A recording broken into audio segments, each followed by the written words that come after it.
오늘은 중요한 이슈들 몇 가지를 간단히 좀 알아보도록 하겠습니다. 이거 항상 간단히라고 말하고 얘기하다 보면 길어지는데, 전기차와 관련된 건데 그 중에 이제 소재와 관련된 거고요. 일단 이게 에코프로 BM 차트거든요.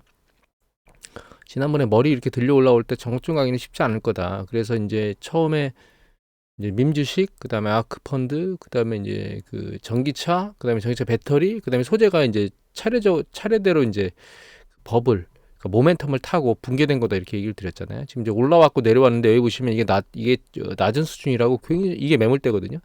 상당히 많은 주식을 들어와서 매수를 해놨는데 이전은 좋은 패턴이 아니라고 보고 있습니다. 이건 전기차는 왜 이렇게 보고 있냐면 일단 지난번에 한번 그 제가 차트별로 순차적으로 지금 모멘텀이 깨지고 있는 건 보여드렸죠. 전기차, 전기차 배터리, 그다음에 이제 소재 쪽으로 넘어와서 깨지고 있다.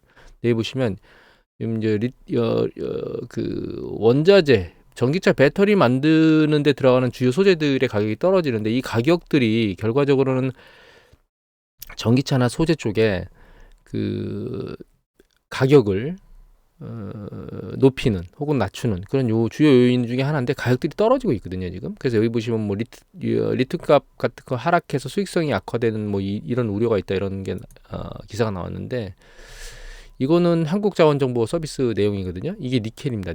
니켈 보시면 급락했죠. 이게 뭐 거의 40% 정도 빠진 것 같아요.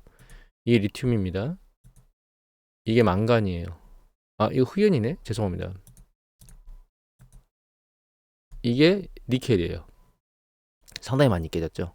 그죠? 4만대 넘었다가 지금 만대 와 있습니다. 이게 리튬입니다. 리튬 마찬가지입니다. 500 넘었다가 지금 100대 와 있거든요. 이게 망간이에요. 2500대까지 갔다가 지금 1000대 초반에 와 있어요. 반토막 이상씩 났죠, 전부 다. 코발트입니다. 마찬가지죠.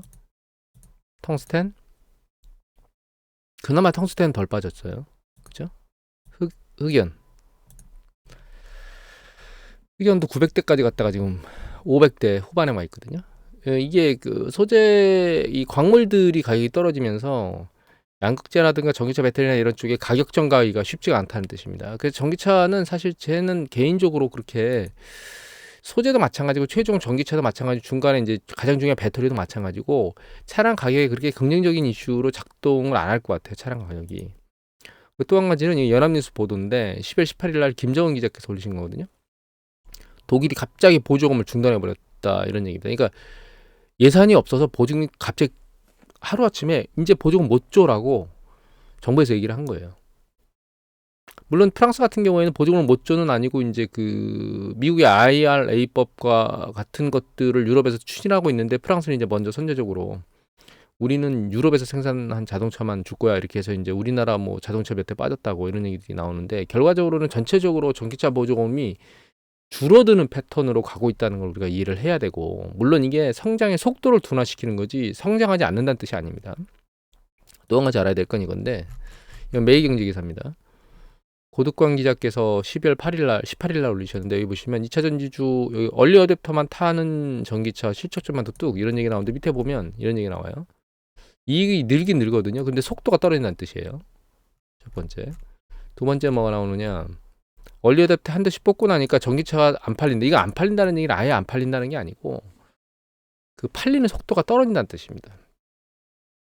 미 대선도 변수는 트럼프가 되면 전기차 보조금 이런 거 안 준다고 싹 없애버린다 그랬잖아요. 이제 그런 것들이 사실 불안정성을 띠고 있는 요인들 중에 하나거든요.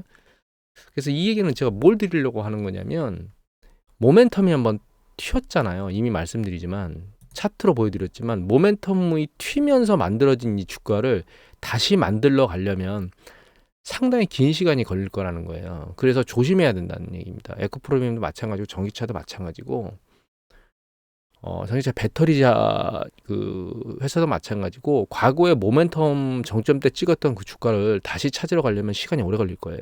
그래서 저는 개인적으로 마지막 사이클을 타고 있는 이 소재주 접근하실 때 상당히 주의 깊게 접근하셔야 된다. 그렇게 말씀을 드리고 싶고요. 두 번째는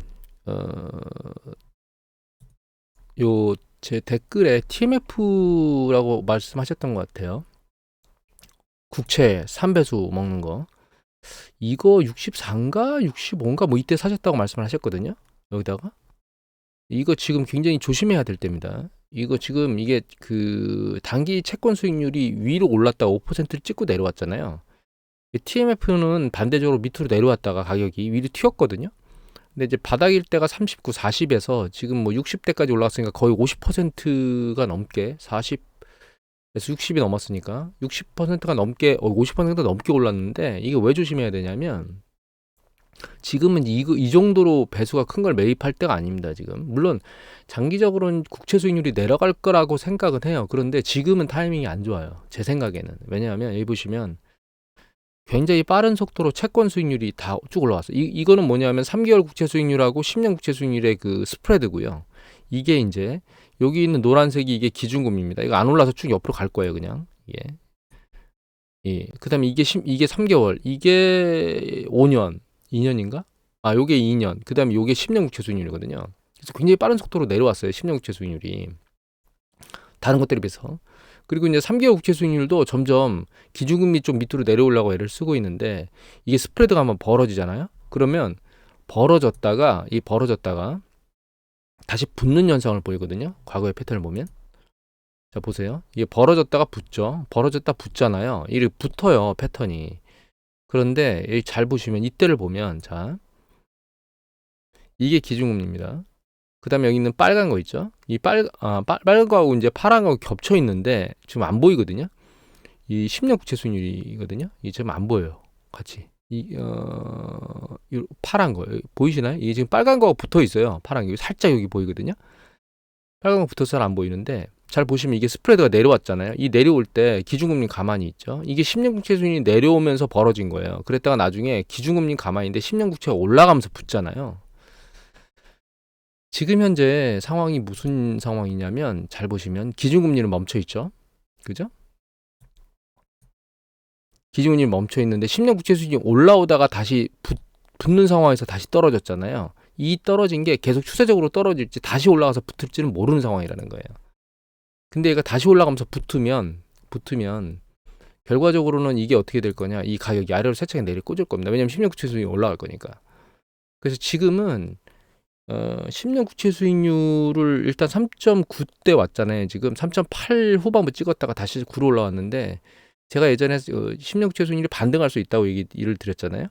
그 이유는 이제 좀 이따 좀 더 말씀드리겠는데 일단은 반등할 여력이 있다고 생각하고 있는 거고 사실 조금만 생각해 보시면 5% 찍을 때 제가 그때 국채 사야 되는 굉장히 좋은 타이밍이 왔다고 얘기를 했잖아요. 그럼에도 불구하고 제가 그때 대규모로 그때 다 쏟아 부었느냐 돈을 그렇지는 않았어요. 왜냐하면 연준이사들이 한 번 더 올릴 수 있다는 얘기들이 계속 나왔었고 그리고 타이밍이 또 혹시나 조정받으면 다시 사면 되니까. 그래서 5%대 한번 사고 4.5대 한번 사고 더 내려왔을 때 4.25대 살까 말까 고민하다가 안 샀거든요. 튈 거라고 생각하고. 그런데 미친 듯이 3.8대 후반까지 내려왔잖아요. 왜냐하면 연준 의사들이 9월 달에서 12월까지 뭐 한 2달 조금 더 되는데 손바닥을 확 뒤집어서 얘기를 했기 때문에 시장에서는 그대로 반영을 한 거거든요. 여러분들 연준 이사들이 지금 내년에 뭐 3번인가 많게는 6번인가 내릴 수 있다라고 말하는 그것을 고지고대로 믿으시면 안 돼요. 2달 만에 손바닥을 뒤집는 사람들이잖아요. 내년 초에 손바닥을 어떻게 뒤집을지 몰라요. 그런 상황이기 때문에 그리고 또 단기적으로 너무나 빨리 국채 수익률이 내려왔기 때문에 뭐 한 달 조금 더 되는 기간 동안 국채 수익률이 5%에서 4%를 깨고 3% 후반대까지 왔다는 얘기는 5%를 0%까지 만들어 보면 1% 빠졌다는 얘기는 한 거의 20% 넘게 빠졌다는 뜻이거든요. 채권 가격이. 그러니까 결과적으로는 뭐냐면 이게 너무 지금 이 60달러대 언저리에서 매집하는 게 과연 좋은 거냐. 제 생각에는 그렇지는 않은 것 같다. 근데 나는 롱텀으로 투자할 거예요. 라고 생각을 하실 수도 있는데 이게 3배수잖아요. 그런데 이게 다시 5%를 찍으면 어떻게 되겠습니까? 예. 반대로 바닥으로 아작나겠죠? 그죠? 그래서 굉장히 조심하셔야 되고 이 얘기를 왜 드리냐면 이것 때문에 드리거든요. 이게 미국의 물가 상승률인데 CPI입니다. PCE가 아니고 이게 CPI 지수 움직임이에요. 3.2%, 3.1까지 내려와서 긍정적이긴 합니다. 그런데 그거 이외에 3개가 있잖아요. 이 3개가 뭐냐면 하나는 요겁니다. 쉘터. 그러니까 거주 관련된 비용 상당히 높죠. 지금 거주 관련된 비용은 6%대인데 내려오고 있긴 한데 거주 관련 비용은 상당히 일반적으로 피할 수 없는 액션들의 비용이고 상대적으로 적지 않은 비용이에요. 그래서 지난번에 렌트비 한번 무디스에서 나온 거 보여드렸죠. 그래가지고 중위소득자가 한 달에 렌트비를 내는 게 자기 중위소득의 30%에 육박한다고. 그게 상당히 큰 비용이거든요. 이게 상당히 잘 안 내려오고 있다는 걸 우리가 이해를 하셔야 되고, 그 다음에 이 연두색이 외식 비용입니다. 이 외식 비용도 지금 현재 5% 초반대 있어서 이제 추세는 내려오는 거지만 이것 좀 녹록치 않아요. 그 다음에 이제 노란 게 뭐냐면 서비스 업종에서 지출하는 거. 그래서 이런 것들이 아직 윗단에서 견디고 있기 때문에 얘가 2%까지 붙는 그런 여러 가지 요건들을 보려면 시간이 좀 걸릴 것 같아요. 그래서 갑자기 연준 이사들이 1월달 뭐 이럴 때 뜬금없이 불안정한 발언이나 이런 것들을 액션을 해대면 국채 수익률이 아까도 말씀드렸지만 내려오던 게 위로 들려서 다시 올라갈 수 있습니다.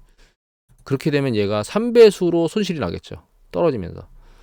그래서 일단은 지금 얘를 매집한다 하더라도 점진적으로 눈치를 보면서 조금씩 매집을 하는 전략을 펴야지 대규모 매집을 하면 상당히 좋지 않은 현상을 볼 수도 있다라고 하는 부분들을 경고하기 위해서 이거는 제가 자료를 만들었고요. 그 다음에 이제 하이드 채권 쪽인데 지금 제가 파산이나 연체나 이런 것들을 쭉 보여드렸잖아요. 그런 데이터들이 안 좋음에도 불구하고 하이드 채권 수익률은 안 올라가고 있습니다. 지금 현재 하이드 채권 수익률 미국 것도 마찬가지고요. 이거 미국이고요. 얘가 유럽이에요. 하이드 채권 스프레드거든요. 스프레드니까 이게 하이드 채권하고 우량채 간 국채 간의 그 채권 스프레드인데 스프레드 내려가고 있다는 얘기는 결과적으로 하이드 채권이 시장에서 위험 채권이라고 아직은 인지가 되지 않고 있다는 뜻입니다. 미국도 마찬가지입니다. 다. 중국은 약간 다르긴 해요. 중국 같은 경우에는 이거는 이제 FTSE 러셀 쪽에서 나오는 그 인덱스 데이터인데 이게 채권 수익률이고요. 하이힐드 채권 수익률. 옅은 색. 그다음에 요게 스프레드예요. 요게. 최근에 스프레드가 급등해서 쫙 올라갔다가 다시 안정화국면으로 좀 내려오고 있긴 하거든요. 이제 중국 같은 경우에 그 부동산 관련된 시행기업 있잖아요. 그런 쪽에서 난리를 치면 미친 듯이 팡팡팡 튀거든요, 지금. 그래서 이제 그런 패턴을 보이고 있긴 한데 이 중국을 제외하고 나서 다른 국가들 미국이나 유럽 같은 경우는 안정적인 패턴을 보이고 있긴 합니다. 근데 유럽 제가 데이터는 찾지를 않았는데 미국 데이터 최근 나온 거 보면 이 데이터가 있습니다. 이거 MUFG에서 나온 데이터인데 2024년도하고 2025년도에 고수익 대출 시장하고 레버리지 대출 시장, 이 레버리지가 하이드 채권이라고 똑같다고 생각하시면 됩니다. 그러니까 레버리지하고 하이드 쪽에 있는 애들의 만기, 이거 제가 해석해놔서 이렇게 나오는 거예요. 여러분들 보기 쉽게 해석을 해놨는데 해석을 돌렸거든요. 그런데 이게 만기가 여기 보시면 상당히 많은 규모가 터지죠. 올해는 만기가 그렇게 많이 안 돌아오는데 내년도하고 그 다음 연도에 만기 점진적으로 계속 만기가 크게 돌아와요. 근데 이게 이렇게 크게 돌아와도 금리가 낮으면 상관이 없죠. 금리가 낮으면 조달 금리가 적으니까 커버가 가능한데 이게 금리가 높아져 버리면 이 문제가 생길 수 있는 그러니까 상황이 발생할 수 있다는 거예요. 지금 우리나라 뭐 프로젝트 파이낸시도 마찬가지고 미국의 상업부동산 대출도 마찬가지잖아요. 그 금리가 높기 때문에 문제가 생기는 거거든요. 그래서 하이힐드 채권도 올해는 좀 잠잠했는데 내년도는 올해보다 훨씬 더 많은 숫자. 그 후년도 제가 데이터를 잘 못 봤네. 2025년도에는 큰 폭의 움직임이, 이게 2026년입니다. 얘가. 왜냐하면 얘가 당겨서 보이기 때문에 그런 거예요, 지금. 이게, 잠깐만요. 자, 이게 번역 안 한 겁니다. 얘가 번역 안 한 거거든요. 번역 안 한 거 보면 이게 이제 이게 후반기만 하니까 만약에 이거 똑같다 전반기도 그러면 32가 되는 거죠. 이거는 58이 되는 거고. 근데 훨씬 더 높죠. 그죠? 그때보다는 한 20-30%는 더 많이 하이힐드 채권이 돌아온다는 거예요. 그래서 레버리지하고 이거 하이힐드하고 레버리지하고 그래서 결과적으로 내년에 하이힐드 채권 시장도 약간 불안정성을 띨 수 있다. 이게 제가 경기 확장하고 수축하는 국면 중에 4개가 팽창하고 4개가 수축하는 팽창 수축을 반복한다고 말씀드렸는데 신용 팽창과 수축도 반복하거든요. 근데 신용이 상당히 많이 팽창됐던 게 이제 지금 수축할 수 있는 위험성들을 계속 노출하고 있는 거예요. 그래서 우리나라는 부동산 쪽에서 역시 터져서 이제 프로젝트 파이낸싱, 그다음에 미국 상업 부동산, 그다음에 그거 이외에 이제 채권 시장에서 이제 문제, 하이힐드 채권 쪽에 혹은 레버리지론 쪽에 문제가 생길 수 있다라고 하는 것들은 우리가 이해를 해야 된다는 겁니다. 그러니까 내년도에 지뢰밭들이 막 있다는 얘기예요. 근데 이걸 왜 우리가 머릿속에 두고 있어야 되냐면 내년도에 금리를 안 올려서 금리가 안 올라가니까 좋은 거야. 이 주식이 상당히 뭐 긍정적으로 계속 베팅이 될 거야라고 한쪽 방향만 쳐다보고 있으면 뒤통수를 세게 두들겨 맞을 수 있다는 뜻입니다. 어디선가 이슈가 터지고 그게 도미노 현상을 야기하면 큰 폭으로 뒤통수를 맞을 수 있다는 부분을 감안하고 내년도 포트폴리오를 작성해야 돼요. 운영을 해야 됩니다. 그리고 다음으로 볼 게 이제 이게 환율이거든요. 환율인데 이 캔들 차트가 달러 인덱스입니다. 그 다음에 요 주황색 요게 중국 위안화예요. 그 다음에 노란 게 우리나라 원달러 환율입니다. 그 다음에 요게 엔화예요. 이 트렌드를 보면 우리나라의 원달러 환율은 달러 인덱스의 움직임과 거의 유사하게 움직여요. 이게 지금 벌어져 있긴 하지만 이걸 이제 당겨서 붙여보면 이렇게 하단을 붙여보면 이게 2021년도부터거든요. 약간 갭이 벌어서 움직이긴 하지만 우리는 달러 인덱스가 거의 비슷한 수준에서 약간의 폭만 좀 벌어진 거 이외에 일본 엔화는 상당히 통화 가치가 떨어졌죠. 쭉 벌어졌죠. 위안화는 상대적으로 가장 방어를 잘한 상황입니다. 이게 보면 이거는 일본의 그러니까 요게 그 중국의 외환 보유고고 요게 점선이 일본의 외환 보유액입니다. 중국 외환 보유액은 쭉 빠졌다가 쭉 많이 좀 채워놨죠. 일본 외환 보유액은 쭉 빠졌는데 이걸 채워줄 일정 부분 중국보다는 못 채우고 있는 상황입니다. 우리나라 외환 보유액입니다. 우리나라 쭉 빠진 다음에 이걸 채우지는 못하고 있어요. 그 국채를 막 판다는 얘기를 많이 하잖아요. 국채를 많이 파는 주된 이유 중에 한 가지 요인도 이 외환 보유액이 빠지는 걸 커버하려고 파는 것도 있거든요. 이게 보시면 이게 각 국가별로 가지고 있는 미국의 국채 보유 금액이거든요. 이게 네 자릿수면 1조 달러예요. 세 자릿수면 7천억 달러가 되는 거죠. 그런데 여기 보시면 이게 올해 2022년 10월까지 나오잖아요. 여기 보시면 예전 데이터 2022년 1월 달까지도 보면 일본 같은 경우는 이게 1조 3천억 달러까지 갔었고 중국 같은 경우도 1조가 넘어서 1조 달러 넘게 가지고 있었는데 지금 현재 가지고 있는 게 여기 한 1조 1천억 달러 정도 되니까 이게 한 2천억 달러 줄은 거예요. 이것도 1조 달러 정도 있다가 이거 하니까 좀 더 많이 줄었죠. 한 3,400억 달러 정도 줄은 것 같아요. 아니 채권이 그만큼 줄은 것 같아요. 이런 것들이 이제 여기 있는 외환 보유가 줄어드는 걸 이제 메꾸는 액션들을 하는데 일본은 상대적으로 덜 팔았고 중국이 좀 많이 팔면서 이게 메꿔진 것 같다 이렇게 생각을 하고 또 한 가지는 그리고 이제 한 가지 이해해야 될 게 자꾸 채권을 팔아가지고 달러 인덱스나 이런 얘기들을 하잖아요. 그런데 이 채권의 매도 물량의 움직임이 사실 달러 인덱스에 큰 영향을 안 미칠 거라고 저는 생각하는 가장 주된 이유는 여기 밑에 보시면 그랜드 토탈이 있어요.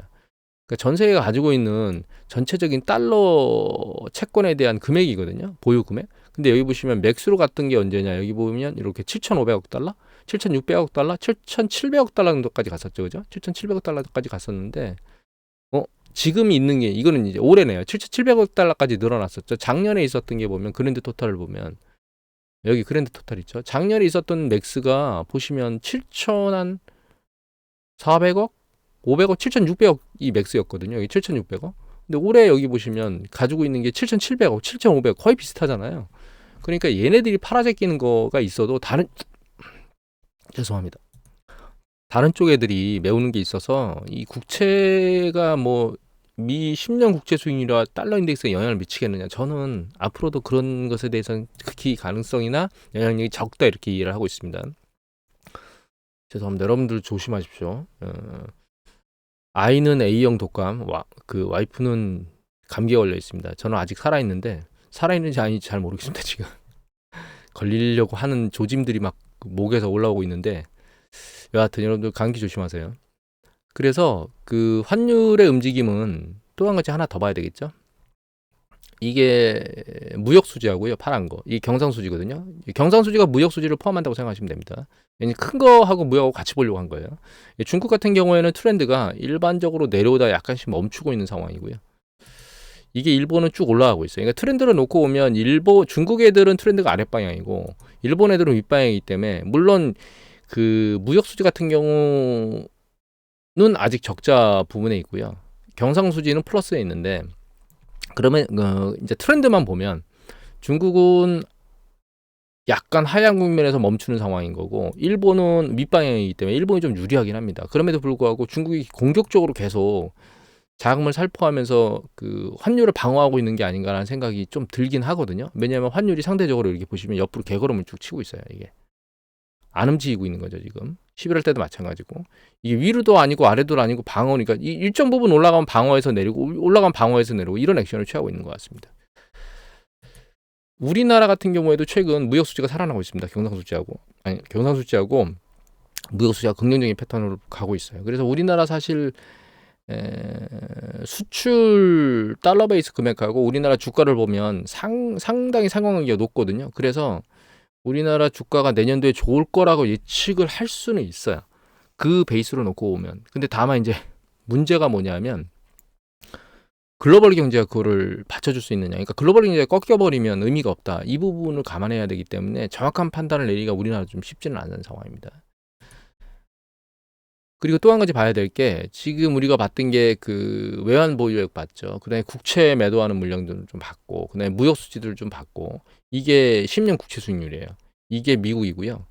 3.901. 이게 우리나라입니다. 3.308. 이게 일본이에요. 이게 중국이에요. 2.617. 이게 일본입니다. 0.625. 여기 보시면 이게 0.95땡가까지 올라갔었어요. 일본 10년 국채물이.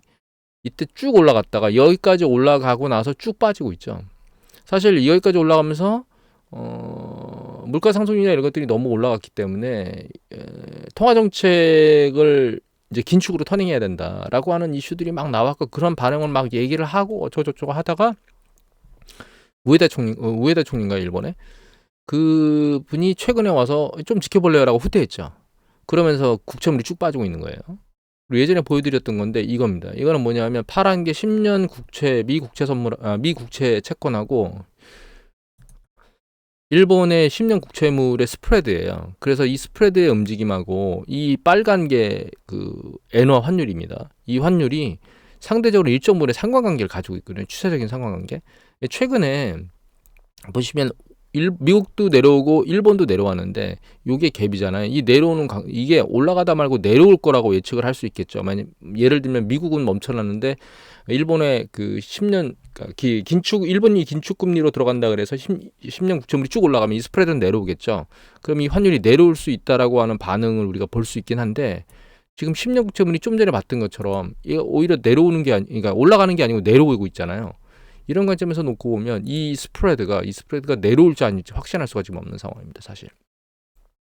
그래서 엔화 환율이 미친 듯이 아랫방향으로 빠른 속도로 내려오면서 엔화 통화 가치가 빠른 속도로 올라갈 거다. 이 기대는 사실 버리셔야 된다고 생각하고 있습니다, 저는. 예, 이 속도가 내려오더라도 빨리 안 내려올 거예요. 그러면 과연 기준금리를 언제 내릴 거냐, 일본 애들이. 이미 한번 보여드렸지만 이것도 보여드렸었잖아요. 이게 한 가지 요인 우리가 더 추가로 보고 가면 이게 미국의 파란 게 아니 일본의 파란 게 소비자 물가 상승률이거든요.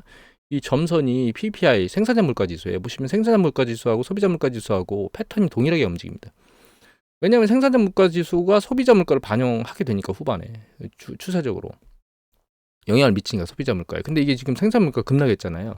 얘가 지금 얘가 여기서 멈출지 지금 3%대 초반쯤에 있는 것 같은데 얘가 밑으로 내려올지 확신할 수가 없는데 이 패턴으로 놓고 보면 이게 밑으로 내려올 거예요. 그러니까 미국의 소비자 물가 상승률이 만들어진 게 내수 수요에서 만들어진 게 아니고 일시적으로 환율이 급등하거나 이런 요인들 때문에 그러니까 수입재 물품들이 올라가서 영향을 미친 것도 있을 거고 거기에 환율이 너무 낮아지니까 외국에서 관광객들이 들어오는 그 관광객들이 쓰고자 하는 여러 뭐 호텔이라든가 레스토랑이라든가 이런 일부 지역에 숙박비나 음식료 비용이나 이런 것들이 올라갈 수도 있었다는 거예요. 그게 내수를 진작시켜서 물가를 계속 유지시켜야 되는데 그런지 아닌지 지금 확신할 수가 없다라고 하는 점. 이 부분이 지금 일본 중앙은행 우에다 총재인가요? 그분한테는 이제 고민스럽게 만들지 않을 수밖에 없는 요건들이라고 생각을 하셔야 될 것 같아요. 그 다음에 지금 미국이 금리를 내릴지도 모르는 상황이잖아요. 그러면 글로벌 경제가 식을 수도 있다는 뜻인 거거든요. 그런 입장에서 지금 우에다 총재가 빨리 내리겠다? 이걸 해야 될 이유가 있을까요? 이건 우리나라 한국은행도 마찬가지입니다. 우리나라 한국은행 같은 경우에는 사실 기준금리를 내리고 싶을 거예요. 왜냐하면 프로젝트 파이낸싱 문제 때문에 경기 부양을 위해서 뭔가 내려주고 싶은데 지금 수출 경기가 조금씩 살아나고 있거든요. 지표상으로 놓고 보면. 그러니까 여기서 선제적으로 굳이 금리를 내려야 될 이유가 없다고 하는 걸로 보이는 거예요. 그래서 결과적으로 내년에 기준금리를 연준이 내리게 되면 그때 다시 전체적으로 긴축에서 완화로 터닝하는 패턴으로 갈 수 있기 때문에 우에다 총재가 금리를 쉽사리 올릴 수가 없는 구조입니다. 사실은. 금리를 올려야 환율이 영향을 윗방향, 그러니까 내 아랫방향으로 엔화 환율이 내려올 가능성이 높아지는데 그럴 가능성이 상대적으로 낮아지고 있다. 근데 우에다 총재 역시 그렇게 움직이고 있는 것 같다. 그리고 한 가지 더 보여드리면 이겁니다. 이게 2022년 10월 26일 동경사무소 한국은행에서 나온 거거든요. 이거 왜 보여드리는 거냐면 이건데 2023년도 일본 세입 제출 관련된 거. 그러니까 일본 정부 회계입니다. 이게 보시면 세입이 69조 엔인데 세출이 114조 엔이에요. 적자나잖아요. 이게 뭘 메꿔야 될 거 아니에요? 국채를 35조 6천억 발행해가지고 메꾸고 있는 거예요. 이게 작년에만 그런 게 아니고 여기 보시면 쭉 나오죠. 이게 이 빨간 게 뭐냐면 이게 국채 발행해가지고 메꾼 거예요. 이 세출을 세입이 부족하니까. 근데 그 비중이 해마다 그나마 이제 줄긴 줄었는데 일정 부분 이제 높던 게 점점 줄긴 했는데 이 금액이 30%대 윗단에서 계속 논다는 겁니다. 이게 지금. 그리고 여기 보면 이게 더 충격적인데 국채 이 세입 세출 전체 중에 국채를 갚거나 원금을 상환하거나 그 국채 이자 비용으로 들어가는 비중이 25%가 넘어요. 그러니까 내가 1년 세출 중에 국채와 관련해서 예전에 발행했던 원금을 상환하거나 혹은 거기 이제 지금까지 이제 발행된 것에 대해 이자를 지급하는데 25%를 써야 된다는 거예요. 그런데 여기서 금리를 올려보십시오. 1%, 2%만 이렇게. 제가 어떤 기사에 보니까 금리를 2% 올리면 이 방위력 있죠. 이 방위력에 해당하는 요거에 해당하는 금액만큼 이자가 필요하다고 지금 얘기가 나왔어요. 이거 6.8 요거 있죠. 요 정도에 해당하는 금액 있죠. 요거. 요 정도에 해당하는 금액만큼이 이자를 지급하는데 필요하다. 이렇게 보도를 본 게 있거든요. 그래서 이런 입장에서도 일본이 일본 정부가 발행한 국채에 그게 안 나왔네. 53%를 가지고 있다는 보도가 나왔습니다. 그러니까 원래 국채를 발행하면 개인 투자자들이나 이런 쪽에서 다 받아갈 수 있잖아요. 금융기관에서 받아갈 수도 있고 개인 투자자 뭐 IB뱅크나 혹은 뭐 연기금이나 이런 쪽에서 쭉 받아갈 수도 있고 아니면 개인 투자자들을 통해서 뭔가 받아갈 수도 있겠죠. 여러 가지 요건들이 있는데 그것들이 안 팔려서 그거를 일본 중앙은행이 다 떠안고 있는 거죠. 그 비중이 53%라는 겁니다. 지금. 발행 국채 중에. 그러니까 국채 금리가 올라가면 그런 다른 투자자들이 영향을 받는 게 아니고 일본 중앙은행이 이자에 허덕이게 되는 문제가 발생하는 거예요. 안 좋은 문제죠. 그러면 그 통화 가치, 일본 중앙은행이 흔들리면 일본 엔화에 대한 통화 가치에 물음표를 찍겠죠. 그죠? 그러면 일본 엔화 가치가 떨어질 수 있는 가능성도 존재하기 때문에 일본 전문가들 얘기를 가끔 듣다 보면 아주 최악의 시나리오는 1달러당 200엔까지 떨어질 거다. 막 이런 얘기를 하는 사람들이 있는 걸로 알고 있거든요. 이게 일본 자국 내 전문가들이에요. 근데 우리 항상 극단으로 가는 사람들이 존재하기 때문에 그렇게 간다 하더라도 단기간에 그렇게 폭락하지는 않겠지만 그런 가능성이 제로라고 볼 수는 없고 전체적인 뉘앙스를 놓고 보면 엔화 가치가 미친 듯이 아랫방향으로 계속 상승해서 내려가는 아주 빠른 속도로 내려가는 걸 우리가 보기에는 짧은 시간에 보기에는 녹록지 않다. 이렇게 우리가 이해를 하시는 게 좋을 것 같아요.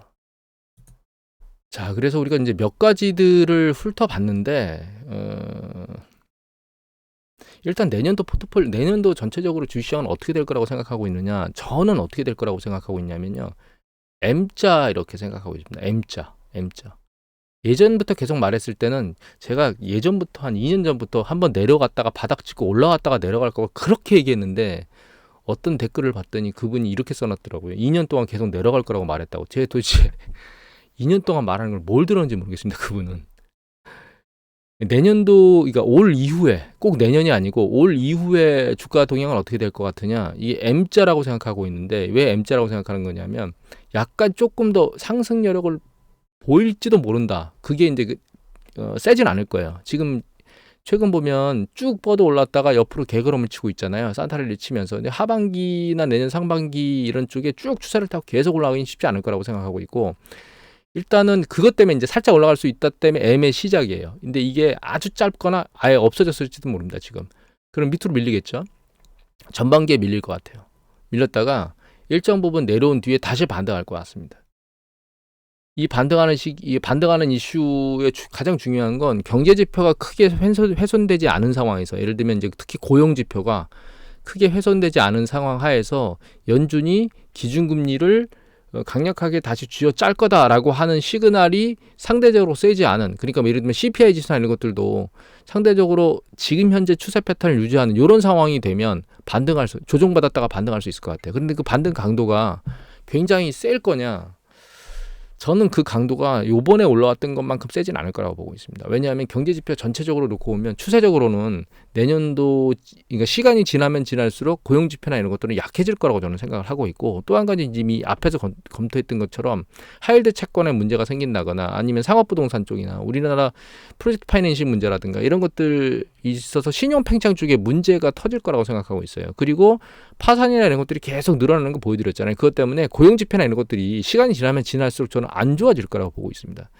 고용이 일정 수준 풀이 차면 계속 늘어나기가 어려워요. 그런데 좋을 때는 자빠지지를 않는 상황에서 계속 사람을 채우면서 올라오는데 정점이 되면 쓰러지는 쪽이 있고 채워지는 쪽이 있거든요. 그런데 채워지는 쪽은 이미 잘 돌아가는 쪽은 충분히 채워놨기 때문에 추가적으로 채울 여력은 상대적으로 적은데, 쓰러지는 쪽은 빨리빨리 쓰러지는 현상들이 발생한다는 거죠. 그게 이제 파산 지표나 이런 것들을 보게 되면 그 파산 속도가 늘어난다는 얘기는 쓰러지는 속도가 빨라진다는 뜻인 거거든요. 그래서 결과적으로 내년도 어느 시점에 고용지표가 정점을 치고 조정받을 거라는 생각을 하고 있어요.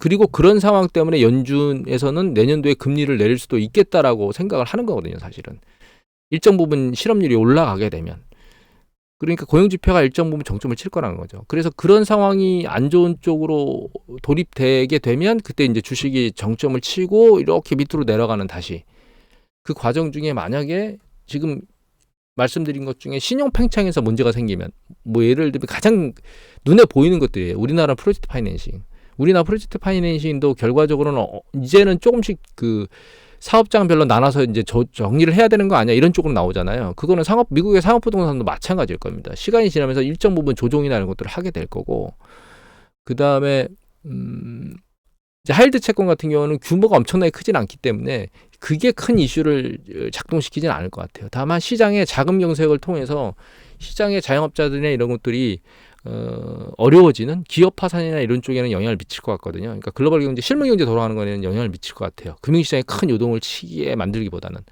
그래서 이제 그런 쪽이 내년도에 좀 심화되면서 움직이지 않을까. 그래서 결과적으로 이제 향후에 M자라고 말씀드린 거, 살짝 올라가는 정도가 살짝 좀 남았거나 이미 끝났거나 두 개 중에 하나입니다, 지금. 그러다가 이제 내년 전반기 쭉 내려가다가 그다음에 바닥을 치고 다시 쭉 올라가는데, 그 올라가는 과정 중에 지금 말씀드렸던 뭐 고용이라든가 혹은 신용 팽창에 이제 문제점이 발생한다거나 이런 것들 때문에 고용 지표가 안 좋아지고 밑으로 꺾여 내려가는 이런 패턴이 만들어질 거라고 보고 있어요. 제가 말씀드릴 때 이 큰 그림을 말씀드릴 때가 있고, 세부적으로 지금 현재에서 내려갈 거다, 올라갈 거다 이런 얘기를 할 때가 있거든요. 이거를 짤막 끊어보시더라도 큰 흐름에서 어떻게 움직일 거다라고 얘기하는 걸 먼저 머릿속에 두고 그 회차에서 짤막한 얘기를 들으셔야 큰 흐름을 파악할 수 있다라고 생각을 합니다. 그래서 그런 쪽으로 일정 부분 생각을 두시고 제 동영상을 참고하시는 게 좋을 것 같아요. 오늘 짧게 한다고 그러고 거의 30분 넘게 했거든요. 일단은 여러 가지를 종합적으로 건드렸는데 여러분들 투자에 조금 도움이 되셨으면 하는 마음 때문에 여러 가지 좀 건드려 봤습니다. 오늘 이것으로 마치도록 하겠습니다.